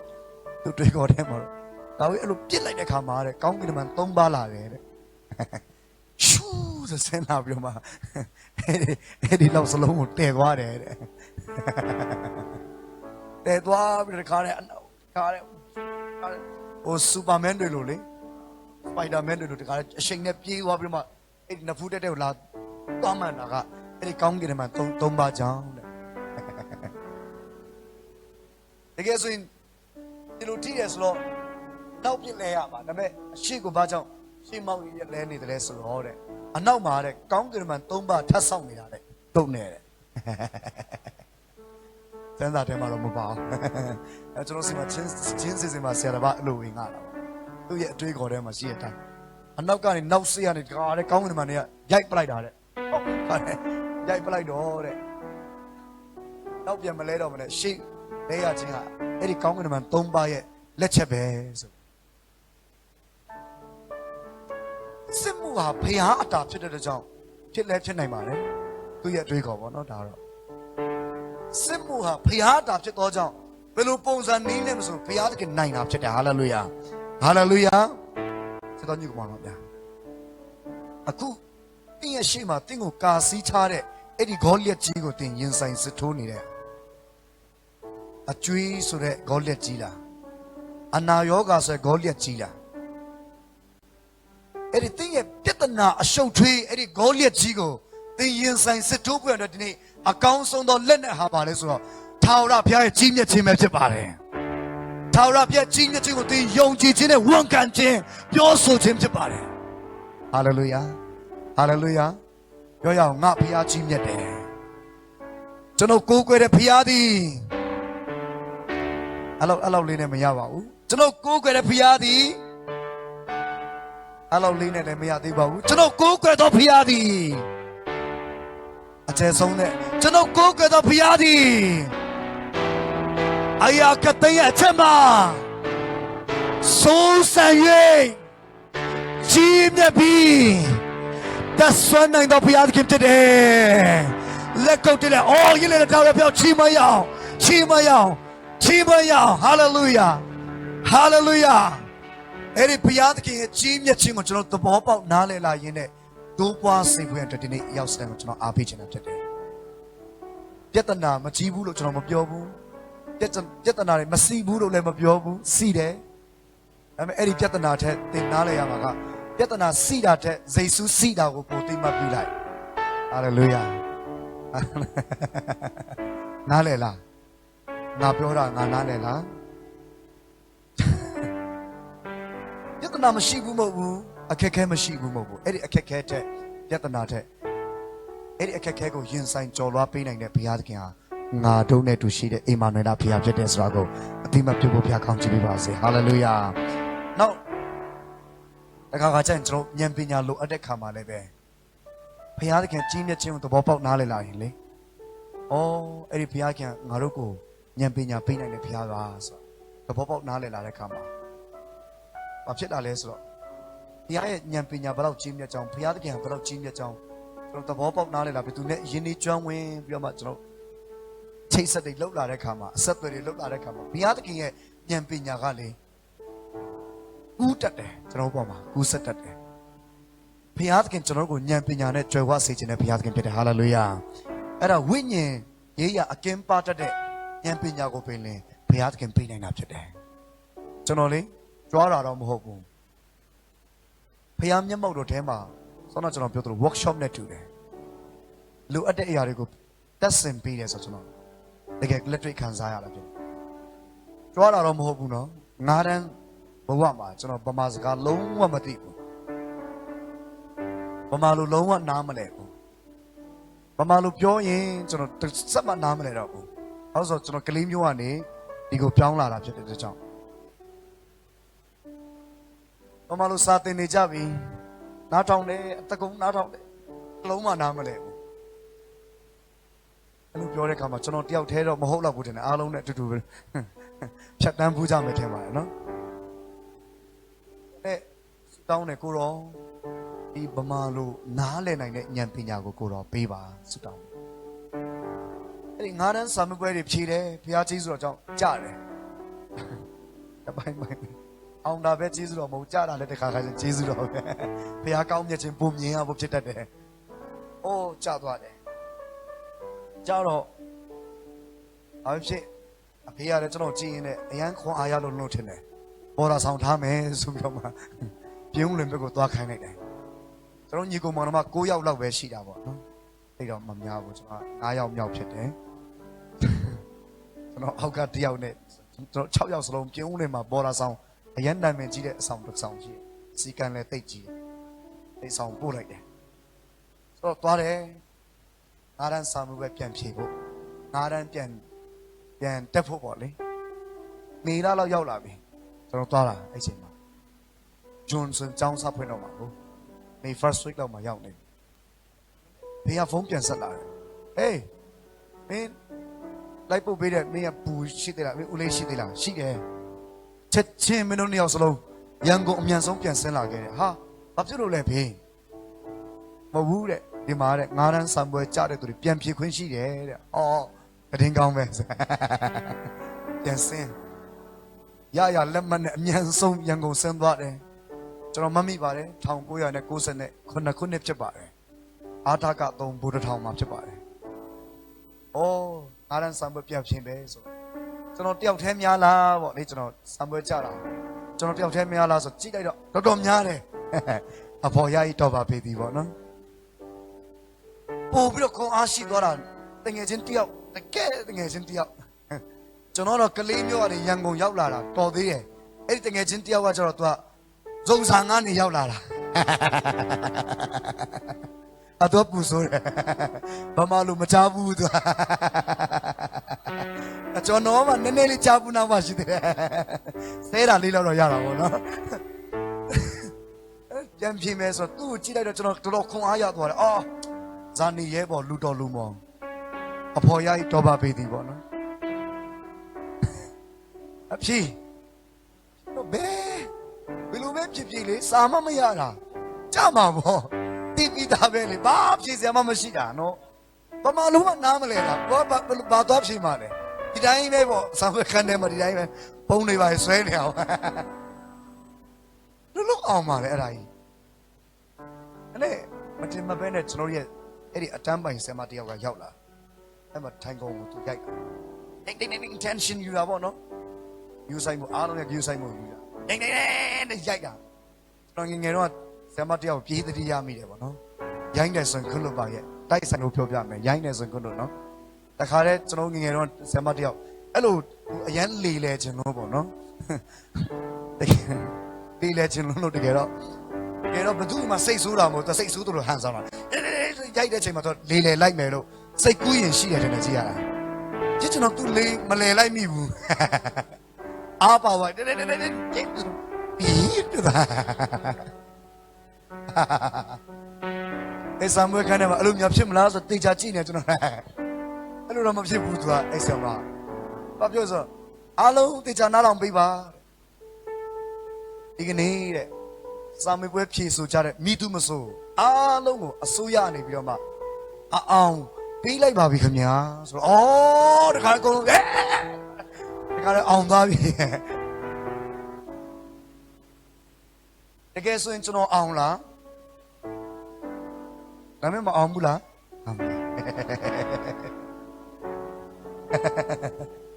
အဲ့ဒီနောက်ပိုင်းတော့ဆယ်တန်းတက္ကသိုလ်ထိဘယ်တော့မှမကြတော့ဘူးတခါတလေရလွဲလို့ပေါ့နော်စပြားကျေးဇူးတော်ကြောင့်ငါးတန်းစံပွဲကြပြီးတော့ပြန်အောင်လာတယ်ကျွန်တော်တကယ်တမ်းပြောမှဆိုဒီပမာစကားကိုနားလည်နိုင်တဲ့ဉာဏ်ပညာဘုရားသခင်စီမှာတောင်းတာနားမလည်သေးဘူးအချိန်ကြီး6တန်းတက်လာတယ်9တန်းတက်လာတက္ကသိုလ်ထိရောက်လာတယ်အရန်ကြီးဟိုပြောမှဆိုရင်မပီကလာလေးတော့ပြောနိုင်တယ်ဆူတောင်းရင်နဲ့မှဘာဖြစ်လာလဲဆိုတော့ကျွန်တော်တက္ကသိုလ်ဘွဲတွေပါရလာတော့တယ်အထူးပြုဘာသာရက်နဲ့ဘာထူးပြုနဲ့ရလာလဲဆိုတော့မြန်မာစာနဲ့ကျွန်တော်ဘွဲရတာအာမင်ကျွန်တော်ဘာဖြစ်လို့မြန်မာစာယူလဲဆိုတော့ကျွန်တော်တချင်းရေးခြင်းတယ်တော့နည်းနည်းပါလေးလာမှရမယ်ဆိုတော့မလေးလာတဲ့သူတွေထက်ဆိုင်တော့နည်းနည်းပိုသိမှာပါဆိုပြီးတော့ကျွန်တော်အဲ့ဒီယုံကြည်ခြင်းနဲ့ယူလိုက်တာအဲကြောင့်ကျွန်တော်မြန်မာစာနဲ့ကြောင်းပြီးသွားတယ်ဒါကိုကျွန်တော်ဘာကြောင့်တက်သိခံနေလဲကျွန်တော်ရဲ့အရေးချင်းအစစ်မှန်နဲ့ကျွန်တော်လုံနိုင်တဲ့အရာနဲ့ဆိုရင်တော့မဖြစ်နိုင်ဘူးဒါပေမဲ့ဘုရားသခင်အဲ့ဒီဉာဏ်ပညာကိုပေးနိုင်တယ်ဆိုတော့ကျွန်တော်သိတဲ့နေ့ကနေစပြီးကျွန်တော်တိုးဝင်ပြီးတော့ဘုရားသခင်စီမှာကျွန်တော်တောက်လျှောက်ပဲကိုရောဗမာလိုရေးနိုင်တဲ့ခွင့်ဗမာလိုနားလည်နိုင်တဲ့ခွင့်ကိုတော့အဲ့ဒီဉာဏ်ပညာကိုပေးပါဆိုတော့ကျေးဇူးတော်ပဲအခုဆိုတခြင်းများကြီးဘုရားခင်ကျွန်တော်ကိုမြန်မာလိုရေးစေတယ်အဲ့ဒီဗမာလိုရေးတဲ့တခြင်းတွေနဲ့တချို့တော့တွေနားလည်လို့နေမှာပေါ့နော်အသက်တာတွေပါပြောင်းလဲလာတယ်ဟာလေလုယာကယ်တင်ခြင်းမရတဲ့သူတွေကယ်တင်ခြင်းတွေပါရလာတာဒါတွေအားလုံးကျွန်တော်ပြန်ခြုံငုံပြီးစဉ်းစားတဲ့အခါမှာအိုးကျွန်တော်တော်လို့လားကျွန်တော်တက်လို့လားဆိုရင်မဟုတ်ဘူးကျွန်တော်မှအရေးချင်းမရှိဘူး ဒါပေမဲ့အရေးချင်းကိုရှိစေတဲ့ဖခင်တော့ကျွန်တော်မှရှိတယ်ဟာလေလုယာဟာလေလုယာကျွန်တော်မတော်ဘူးဒါပေမဲ့အဲ့ဒီတော်ခြင်းကိုဖြစ်စေတဲ့ဖခင်တခင်ကျွန်တော်အရင်မြစ်ကြီးတော့ကျွန်တော်မှရှိတယ်ဒါကိုသဘောပေါက်နားလည်ဖို့လိုတယ်အဲကြောင့်ကျွန်တော်ဒီနေ့ဘာကြောင့်ဒီအောင်ပြောနေလဲဆိုတော့ self center ဘယ်တော့မှမဖြစ်ဘဲနဲ့အိုးကျွန်တော်တော်လို့တက်လို့ကျွန်တော်ကြောင့်ဆိုတာမျိုးမဖြစ်ရဘူးယေရှုတော်လို့ပဲဖြစ်ရမယ်ဟာလေလုယာဟာလေလုယာလူကာ19မှာယေရခေါမြို့ထဲကိုဝင်လာတဲ့အခါမှာယေရှုခရစ်တော်မြေကလေးစီးပြီးတော့ဝင်လာအဲ့ဒီမြေကလေးဟာတမန်ကျမ်းစာထဲမှာပြောလို့ဆိုတော့အဘယ်သူမျှမစီးဘူးသေးသောမြေလို့ရေးထားတယ်ဘယ်သူမှမစီးဘူးသေးတဲ့မြေဟာဆိုရင်ရင်မလားရိုင်းမလားရိုင်းတယ်တချင်းရင်သွားတာမရှိပါဘူးဘယ်သူမှမစီးသေးတဲ့မြေဟာတော့ရိုင်းနေတဲ့မြေကလေးဒါပေမဲ့တေချာပေါက်ယေရှုစီးလာတဲ့နေ့မှာတော့ယဉ်သွားတာဖြစ်တယ်ဟာလေလုယာဟာလေလုယာသင်ရတတ်တာအရင်တော့ဘယ်လိုမျိုးဖြစ်ပါလိမ့်စေယေရှုကိုသင်ရတဲ့နေ့ကနေစပြီးတော့သင်ဟာယဉ်ကျေးသိမ်မွေ့တော်သူဖြစ်တာဟာလေလုယာလက်ကုပ်တည်းဘုရားသခင်ကိုမြှချီးမွမ်းကြအောင်အဲ့ဒီယေရှုကိုပဲသင်နားလဲစေခြင်းနဲ့ယေရှုကိုပဲသင်စီးစေဖို့လိုတယ်သင်တတ်တာထဲမှာ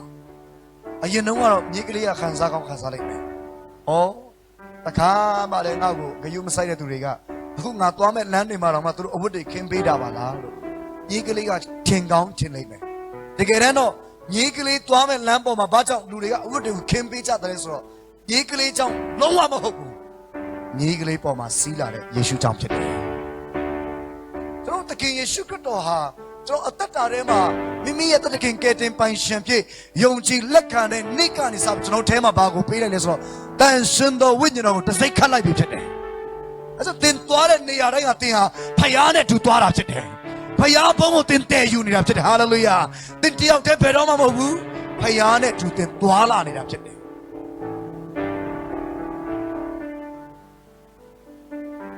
ဆူတောင်းပေးလိုက်တဲ့အခါမှာအနာရောဂါငြိမ်းသွားတဲ့အခါမှာသင်ကြောင့်ငြိမ်းသွားတာမဟုတ်ဘူး။သင်နဲ့တူပါလာတဲ့ယေရှုကြောင့်ဖြစ်တယ်။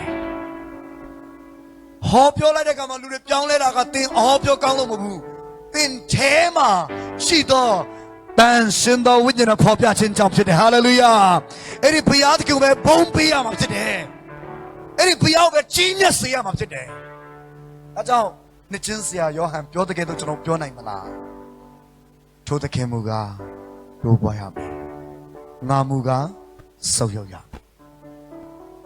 အချို့ကကျွန်တော်ပြဿနာကိုပဲတို့ပွားစေပြီးတော့မှယေရှုကိုကျတော့တည်တည်လေးဖြစ်စေတဲ့သူတွေရှိတယ်ဒီနေ့နောင်တရဖို့ဘုရားကောင်းချီးပေးပါစေဟယ်လိုအမေသူမဟုတ်တယ်လို့ပါယေရှုတဲ့ဘယ်ဟာမှအရင်မကြည့်တော့ဘူး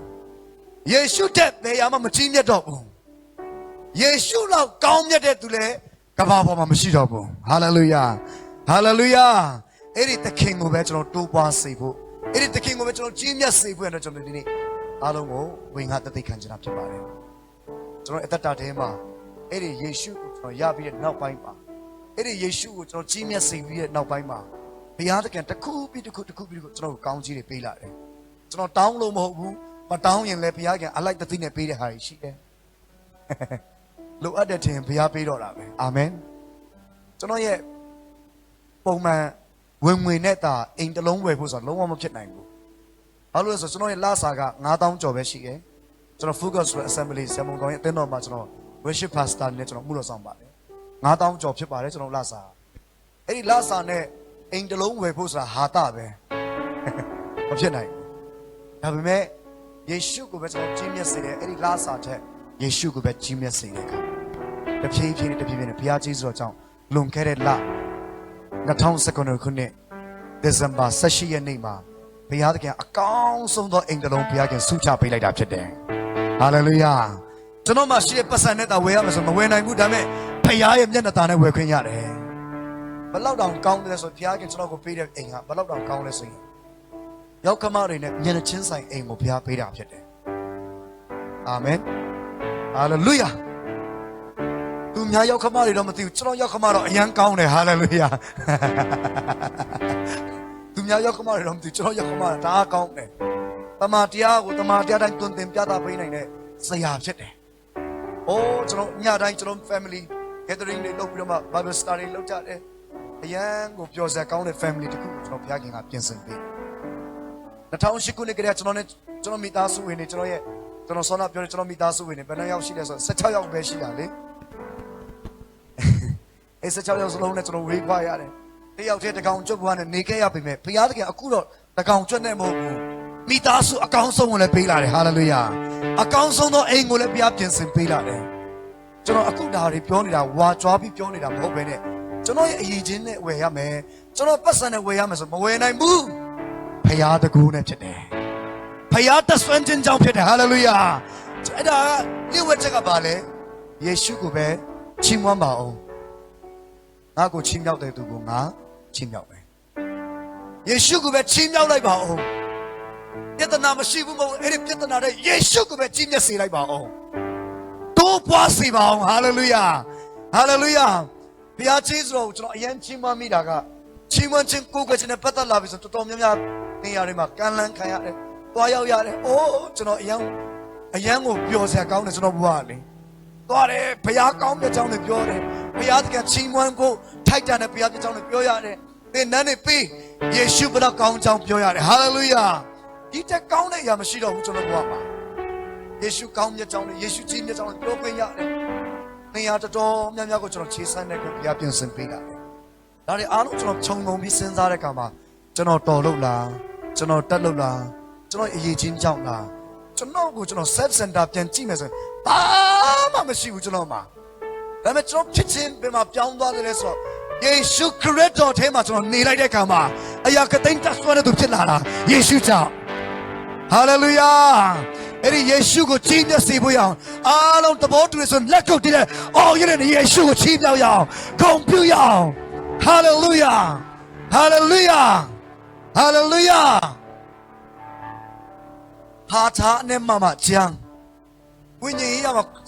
အယံကြဆင်းတယ်လို့သင်ခံစားတဲ့အချိန်မှာလည်းပဲ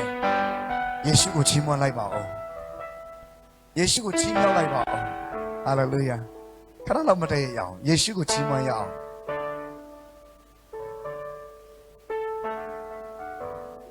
ယေရှုမပြောင်းမလဲခြင်းနေသူအဆုံးမဲ့မြေတာနဲ့အမြဲတမ်းခြင်းနေသူယေရှု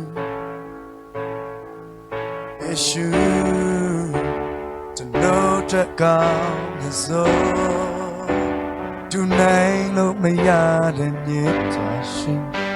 ကျွန်တော်ရဲ့ဆွမ်းခေါ်အားလူနေနဲ့လူနေနဲ့မဖြစ်မတန်နိုင်တဲ့ရတယ်ယေရှုဖျားရဲ့ဝိညာဉ်ကိုယ်ပေါ်ရဖြစ်ခြင်းမရှိဘဝရှိခြင်းယေရှုအသက် lucky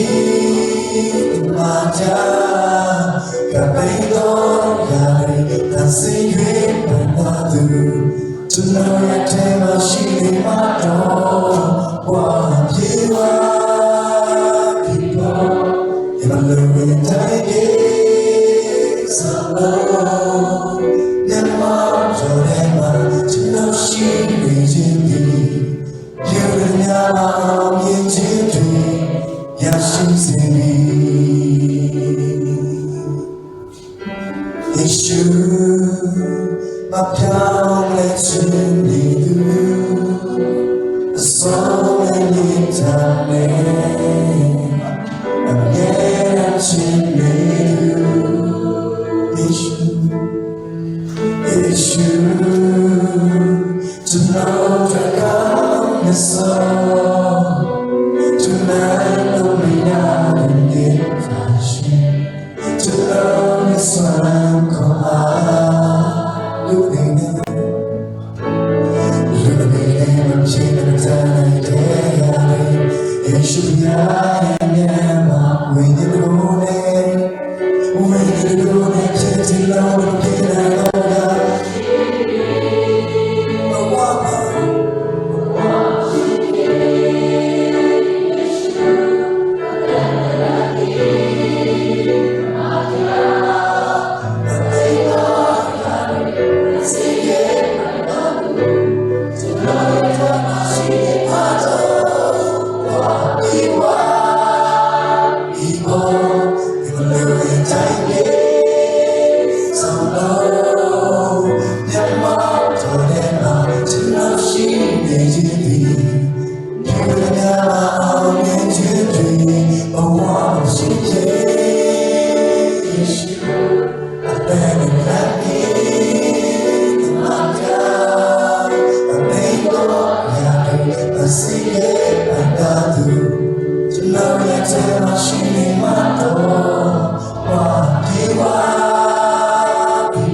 များမျက်စိမိထားရတာ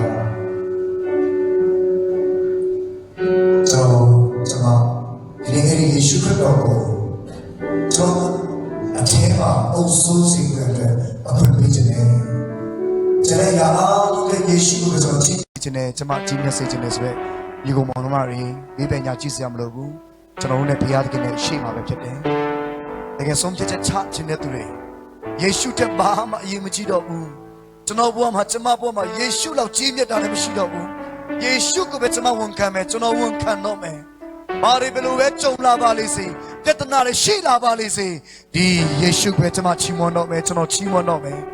ကျွန်တော်ကိုးကွယ်မယ်ကြီးမြတ်စေမယ်ဆိုတဲ့ဆုံးဖြတ်ချက်ချခြင်းတဲ့သူတွေရှိရဆိုရင်လက်ထောင်ပေးစေချင်တယ်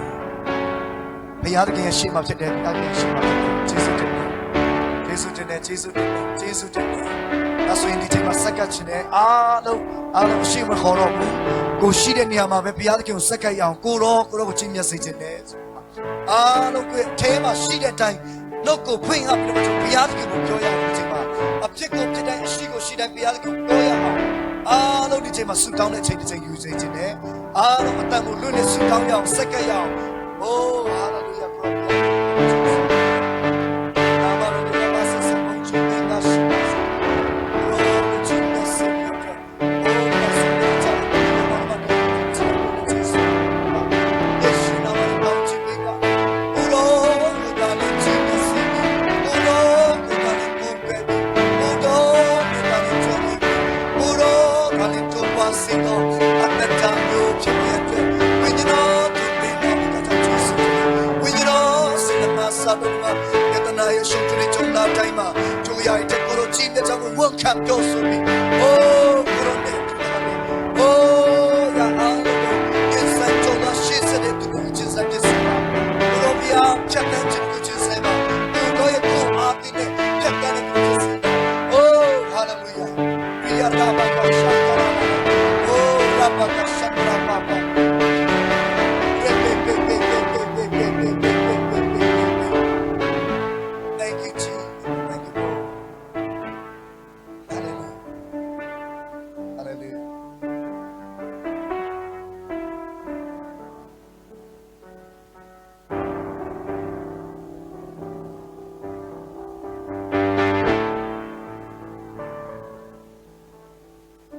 လူအနေနဲ့မဖြစ်မတန်နိုင်တဲ့အရာယေရှုဘုရားရဲ့မျက်မှောက်ဝိညာဉ်တကိုယ်နဲ့ဖြစ်တည်လုံးနဲ့မဖြစ်နိုင်တော့ရလူအနေနဲ့မဖြစ်မတန်နိုင်တဲ့အရာတွေယေရှုဘုရားရဲ့မျက်မှောက်ဝိညာဉ်တကိုယ်နဲ့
ရှိမဖြစ်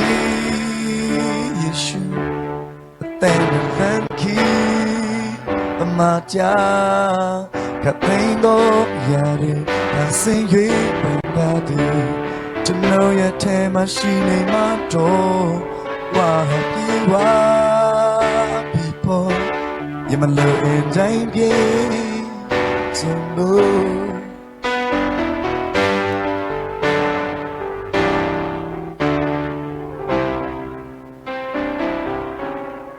ရရှိစေ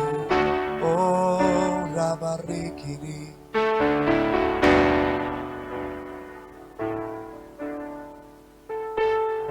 ဟာလေလုဟာလေလုယေရှုဖေယားကိုရထန်၌တစ်တဖန်ဆက်ကကြပါတော့ပါကြုံတွေ့ရတဲ့အချိန်တွေအခက်အခဲတွေမျိုးစုံတဲကနေကိုရောကိုခေါ်ကြပါလေအဖာထိုခက်ခဲပြဿနာအရှုပ်ထွေးတွေထက်ကိုရောချင်းမြတ်ကြောင်းဝန်ခံကြပါလေအဖာနေရတိုင်းမှာဝိညာဉ်တော်ဘုရားဒီတမန်တရားကိုတာ၍နဲ့စွာဆက်လက်ပြီးတော့မှကိုရောတွန်းတင်တော်မူပါဖွင့်ပြတော်မူပါဘုရားရှင်ဒီနေ့ဝေငှရတဲ့အတွက်လည်းကျေးဇူးတော်ချီးမွမ်းနေပါ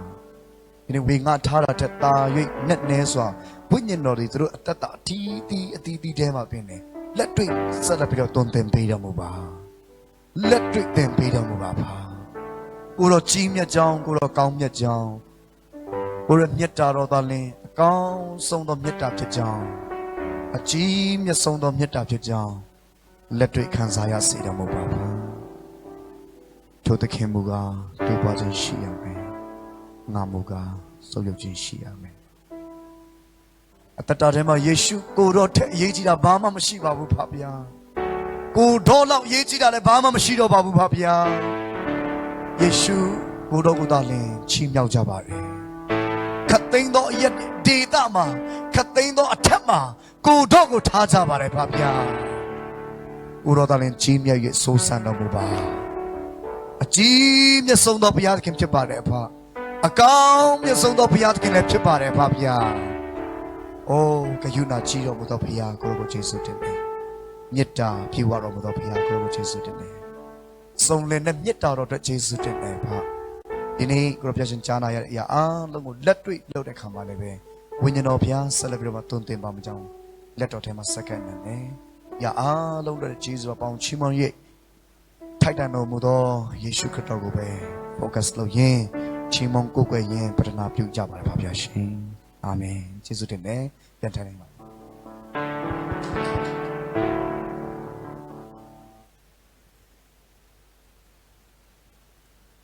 ကျွန်တော်တို့နှုတ်ကပတော်ခံယူနေနောက်ပိုင်းမှာအလိုတော်ငွေနဲ့ကျွန်တော်တို့ဘာဝင်ရမယ့်အချိန်ဖြစ်ပါတယ်အလိုတော်ငွေကောက်ခံပြီးမဲ့ဆရာမဘုံနဲ့လမ်လန်အရှိလာပြီးမှအလိုတော်ငွေကောက်ခံကြရအောင်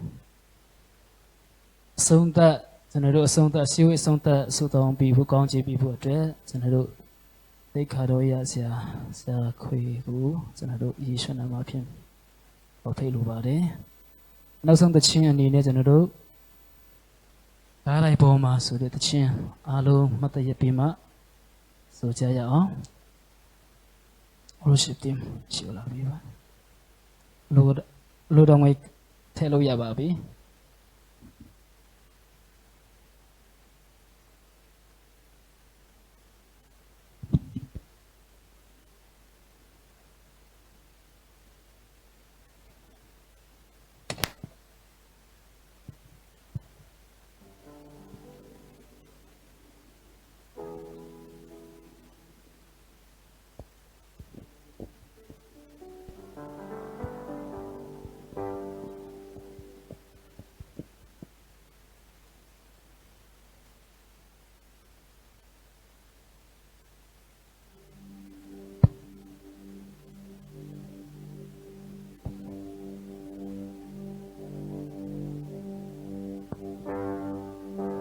ကားတိုင်းပေါ်မှာဒီခိုင်ခဲ့တဲ့ဒီမရှိတဲ့ပြမြတ်တာတော်ကားတိုင်းပေါ်မှာဒီခိုင်ခဲ့တဲ့သာရဲ့မျက်နှာဆုံးတာတော်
တဲ့တော်တော်ပါတော်ဘုရားကျွန်တော်ထွားလို့ရင်ဆိုင်ရတော့ပြဿနာအားလုံးဒီချက်ဘုရောသားရဲ့ကြီးတဲ့ကြောင့်ခံချက်ပါ၏ပါဘုရားဘုရောရှင်ဒီကိုယ်ွယ်ထိုင်တော်ဘုရားချီးမွမ်းထိုင်တော်ဘုရားဒီကြောင့်ခံလျက်ဘုရောရှင်ဘုရားအတွက်ဘေးလူခဲ့တဲ့ဘုရောရှင်ဘုရားကောင်းချီးပေးသနာတော်ပါဘေးလူကြတော့သူများပေါ်တဲ့တော်ကောင်းဘေးလူတော်ရဲ့အလှူဝေပေါ်မှာဘုရောရှင်ဒီပြီးသိပ်ပြီးလျက်တာရဲ့မြတ်တော်ပုဂ္ဂိုလ်ဆောင်စီဖို့လူငါအသုံးပြုတော်ပါပါဘုရားဒီခါတော့ဂါလိလဲအိုင်နာမှာဘုရောရှင်ဘုရားဒီချင်းစရာရှိရောဟာဖြင့်သူတခင်ဒီသူပွားခြင်းရှိလိမ့်မည်။တာမူကားဆုံးလို့ခြင်းရှိလိမ့်မည်ကိုပေါ်ပြတာလေ။တော့ဘာလို့ဒီယနေ့တတော်လည်းမှာ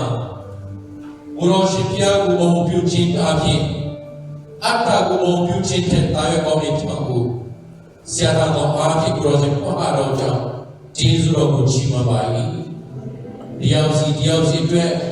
ဒီဆောက်ရဖြစ်စီတာမှာကလူဘောစရာဖြစ်စီတော်ပါ။ဘောပါစုတိတော်မူတော်ခမီးတော်ကားတော်တန်ရှိတော်ဝိညာဉ်တော်ထံတော်ပါမှာသခင်ယေရှုခရစ်တော်ဘုရား၏ကျေးဇူးတော်တပါးဒီတော်ကားတော်ကိုစွတော်မူတဲ့အောင်ချစ်တော်မူတော်ဖဖျားကြီးချစ်ချင်းမိသားနှင့်ဝိညာဉ်တော်ပြလာပြချင်းအထူးတူပါပါရှိတဲ့ဆုကျေးဇူးတင်လာပါ၏ဒီနေ့ညဘုသူကိုချစ်တဲ့ပါဝင်ချက်တော်သာသမီရတဲ့ပေါ်တိုင်းတရားရဲ့ကာလစီရဲ့ဒီရှိဒီနေပါစီတော်အာမင်